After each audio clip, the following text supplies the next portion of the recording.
क्या property gift की जा सकती है? अगर की जा सकती है तो वो कौन सी प्रॉपर्टी होगी, यानी कि मूवेबल या इमूवेबल, जो कि गिफ्ट में दी जा सकती है? प्रॉपर्टी को ऐसे गिफ्ट देने के लिए क्या क्या कंडीशंस हैं, क्या क्या फॉर्मेलिटीज हैं, इन सब के बारे में मैं आपको इस वीडियो में बात करूंगा। दोस्तों, फैमिली में प्रॉपर्टी को ट्रांसफर करने का सबसे अच्छा वे माना जाता है गिफ्ट को। वो इसलिए क्योंकि फैमिली मेंबर को प्रॉपर्टी एज ए गिफ्ट देने पर as per income tax act कोई टैक्स नहीं लगता।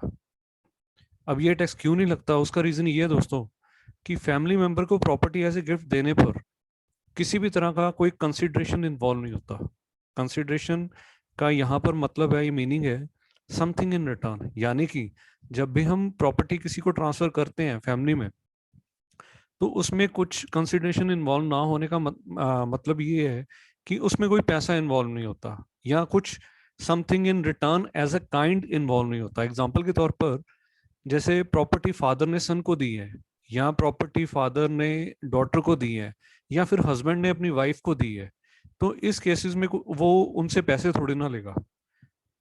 इसका मतलब ये है कि इसमें कोई कंसिडरेशन इन्वॉल्व नहीं होता। मोस्ट इम्पोर्टेंटली दोस्तों, अगर गिफ्ट क्लोज रिलेशन में दिया गया है तो इस पर स्टैम्प ड्यूटी भी कम लगती है। As per section 122 123 of transfer of properties act, कुछ इंपॉर्टेंट पॉइंट्स हैं दोस्तों जो कि ध्यान में रखने बहुत जरूरी है। तो सबसे पहला पॉइंट ये है कि जो पर्सन गिफ्ट दे रहा है वो उस प्रॉपर्टी का ओनर होना चाहिए। सेकंड पॉइंट है, जिस प्रॉपर्टी को वो गिफ्ट दे रहा है वो एग्जिस्टेंस में होनी चाहिए, यानी कि एग्जिस्टिंग प्रॉपर्टी को ही गिफ्ट में दिया जा सकता है, फ्यूचर प्रॉपर्टी को गिफ्ट में नहीं दिया जा सकता। पॉइंट नंबर थर्ड है, जो पर्सन गिफ्ट दे रहा है वो अपनी मर्जी से, यानी कि अपनी स्वीट विल से, यानी कि अपनी फ्री विल से प्रॉपर्टी को ट्रांसफर कर रहा होना चाहिए, ना कि किसी दबाव में आकर प्रॉपर्टी को ट्रांसफर कर रहा होना चाहिए। नेक्स्ट पॉइंट है कि अगर प्रॉपर्टी इमूवेबल है तो ट्रांसफर रजिस्ट्रेशन गिफ्ट डीड से ही हो सकती है, यानी कि इसमें ओरली काम नहीं चल सकता, आपको डीड रजिस्टर करवानी ही पड़ेगी। जिस प्रॉपर्टी को गिफ्ट दिया जा रहा है, वो जिस पर्सन को दी जा रही है गिफ्ट, वो उस गिफ्ट को, उस इमूवेबल प्रॉपर्टी को या मूवेबल प्रॉपर्टी को एक्सेप्ट भी कर ले। यानी कि जो पर्सन गिफ्ट दे रहा है उसके देने पर अगर कोई सामने वाला पर्सन उसको एक्सेप्ट नहीं कर रहा तो वो गिफ्ट नहीं माना जाएगा। स्टैम्प ड्यूटी भी पे करनी होगी दोस्तों, जो कि वेरी करेगी state to state.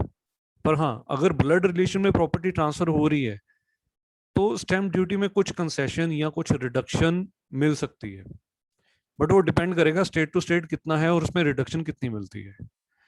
Next point है दोस्तों, जो पर्सन गिफ्ट दे रहा है और जिसको वो गिफ्ट मिलना है, दोनों ही साउंड माइंड होने चाहिए। यहाँ पर साउंड माइंड का मतलब है कि both of them must be capable to contract. उनमें से ऐसा नहीं होना चाहिए कि एक पर्सन तो साउंड माइंड है और जिसको गिफ्ट दिया जा रहा है वो अनसाउंड माइंड है। दोनों के दोनों ही साउंड माइंड होने चाहिए। नेक्स्ट पॉइंट है दोस्तों, अगर गिफ्ट किसी माइनर को दिया जा रहा है तो माइनर के जो लीगल गार्जियन है वो उसके बिहाफ पर गिफ्ट को एक्सेप्ट कर सकते हैं। माइनर तो कैपेबल यहाँ पर नहीं है क्योंकि वो 18 साल की एज से कम है, वो कैपेबल नहीं है। उसकी एब्सेंस में, यानी कि उसकी माइनर जो है उसका जो गिफ्ट है वो उसके लीगल गार्जियन एक्सेप्ट कर सकते हैं। अभी जैसे मैंने गिफ्ट डीड की बात की है, तो दोस्तों यह भी समझ लेते हैं कि गिफ्ट में कौन कौन से इंपॉर्टेंट क्लॉजेज हैं जो कि होने चाहिए। तो दोस्तों यहाँ पर सबसे पहला मेरा पॉइंट है कि जो पर्सन गिफ्ट दे रहा है, यानी कि डोनर, उसका नाम पता, और जिस पर्सन को गिफ्ट दिया जा रहा है यानी कि डोनी, उसका नाम पता लिखा होना चाहिए डीड में। पॉइंट नंबर सेकंड है दोस्तों इसका, प्रॉपर्टी जो कि गिफ्ट में दी जानी है उसकी पूरी डिटेल, और इसके साथ साथ जो पर्सन गिफ्ट दे रहा है वो इस प्रॉपर्टी का ओनर किस तरह से है ये भी मेंशन होना चाहिए। नेक्स्ट पॉइंट है दोस्तों, डीड में ये डिक्लेरेशन भी होनी चाहिए कि प्रॉपर्टी पर कोई डिस्प्यूट या लोन नहीं होना चाहिए, यानी कि किसी तरह की इनकम्बरेंसेस नहीं होने चाहिए उस पर। पॉइंट नंबर फोर्थ में बात करते हैं दोस्तों कि डोनर की फ्री विल होनी चाहिए। ये तो मैं आपको पहले भी एक्सप्लेन कर चुका हूं, यानी कि प्रॉपर्टी जो वो गिफ्ट में दे रहा है वो अपनी फ्री विल से देनी चाहिए उसको, वो किसी दबाव में आकर प्रॉपर्टी को ट्रांसफर नहीं कर रहा होना चाहिए एज ए गिफ्ट। लास्टली दोस्तों, ये डीड के हर पेज पर, यानी कि डीड का जितने पेज उस पर लिखे जा रहे हैं, जितने पेजेस पर वो बनी है, हर पेज पर साइन होना जरूरी है, डोनर के और डोनी के दोनों के। और लास्ट पेज पर 2 विटनेस के साइन होने बहुत जरूरी है।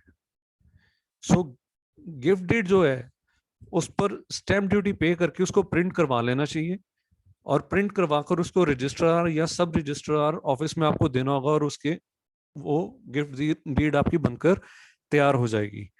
आई होप आपको मेरा ये वीडियो अच्छा लगा होगा, और अगर ये वीडियो अच्छा लगा है तो काइंडली इसको लाइक एंड शेयर करना ना भूलें, और मेरे चैनल को सब्सक्राइब करना भी ना भूलें। और इन केस अगर आपका कोई डाउट है तो आप मुझे नीचे कमेंट सेक्शन पर कमेंट करके पूछ सकते हैं, एंड डेफिनेटली मैं उसका आंसर आपको जरूर करूंगा। Thank you so much.